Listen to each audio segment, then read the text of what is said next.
Chloe Bauer, Artist Statement, 2nd semester, 2019.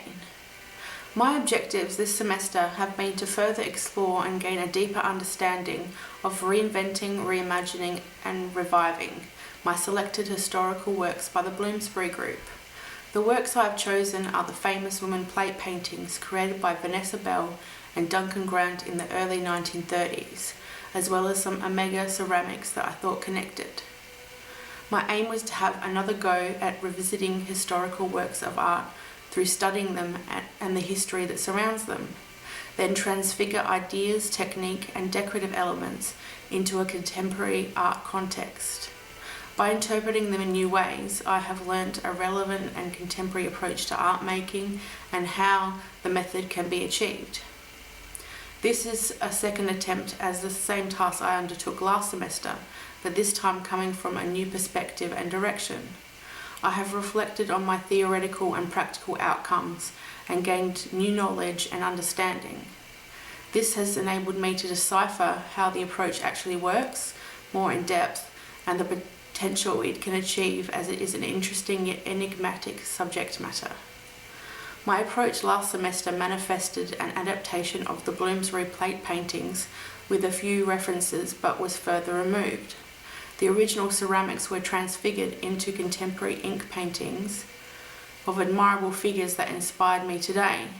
I used a similar colour scheme and took reference from the stylistic approach to art making. I produced a series of portraits which were presented directly mounted on the wall. To accompany the paintings were some craft references that I had been working on. I had collected the instructions from Pinterest. I worked in similar complementary colours to the original works. The paper crafts were my contemporary adaptations of the Bloomsbury Group's own craft references within their works. During this study period, my practice has taken a different turn in referencing the famous woman plate paintings, in that it is more closely related to the original plates. I wanted to gain a deeper understanding of the Bloomsbury Group and how their ideas and works manifested. I focus more closely on how a collective came about and achieved such significant results. By this stage, although I live in a different place and time, I felt a kindred spirit to the Bloomsbury Group.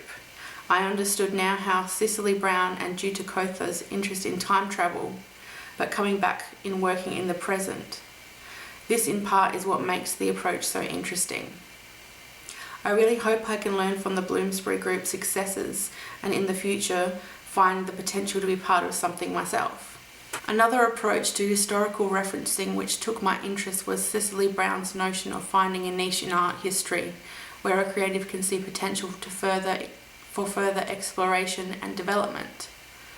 Last semester my work transfigured historical art ideas and resulted in works more closely akin to present contemporary art notions. However, this semester my work remains more faithful to the past. So what was it that I wanted to reinvent, reimagine and revive?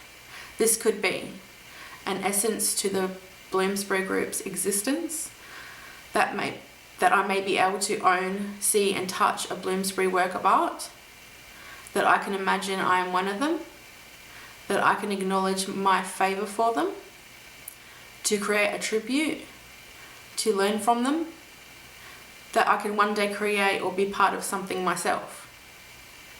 I love the idea that the Bloomsbury Famous Woman dinner service was created as prompts for discussion when they are brought out for intimate, friendly dinner parties amongst friends and families.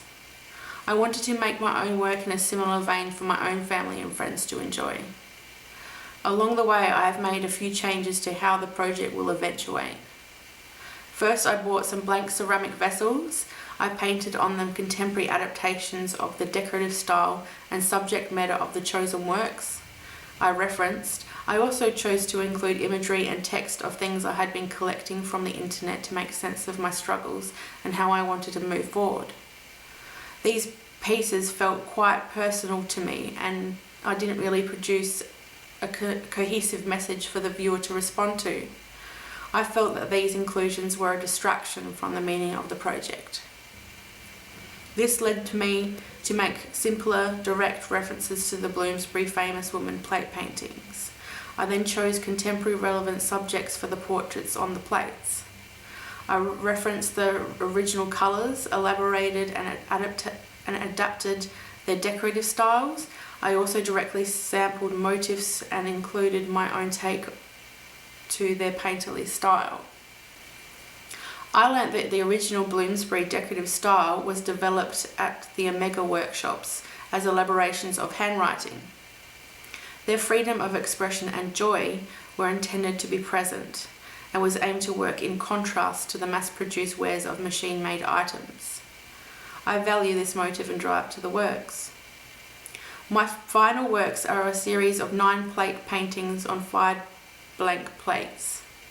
I completed them by painting them with coloured glaze, dipping them in a clear glaze, and then refiring them. They will be mounted on a wall.